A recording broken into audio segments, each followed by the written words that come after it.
हाय आंनि आंगोनि फ्रेन्ड्स नोंथांमोनखौ आरोबाव आंनि मोनसे गोदान भिडिअआव आंनि गोसो गोरबोजों बरायनाय जाबावबाय। नोंथांमोन दिनै आं नोंथांमोनजों जे टपिकखौ लानानै आंनि गोसोआव सानखांनाय फैदों आरो बे साननायखौ आङो जेबायदि आंनि डायरियाव लिरनानै दोनदों बे डायरिनिफ्रायनो आं नोंथांमोनजोंबो शेयार खालामनो गोसो जादों बा नोंथांमोननोबो फोरमायनो गोसो जादों। बेखौनो आङो दिनैहाय भिडिअ खालामनाय जादों।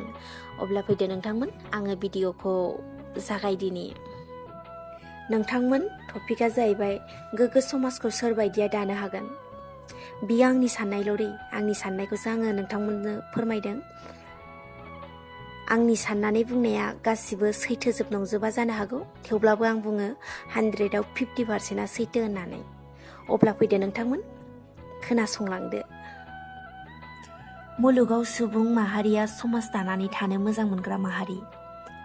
माहारिनि गुबुन गुबुन साननायनि मोन्दांथिफोरनि दारैनो बायदि मोजां गाज्रि हायगानाय जौगानायफोरखौ सुबुं माहारिनि गेजेराव बायदि खान्थिफोरजों बयजोंबो गोरोबनानै मोजां मोनजानाय खान्थिफोरजों सुबुंनि समाज माहारिफोरखौ जौगानाय गोजोन फारसे सोलिनायफोरखौ आवगायलांहोनो हायो।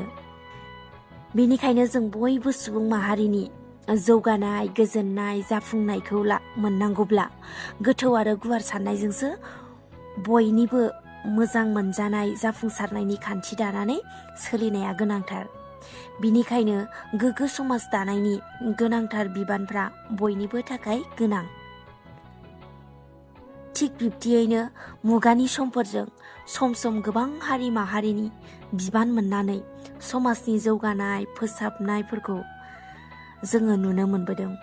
बेफोरबायदिजोंसो समाजनि जौगानाय गोजोन थासारिफोरा समाजनि गेजेराव फैयो।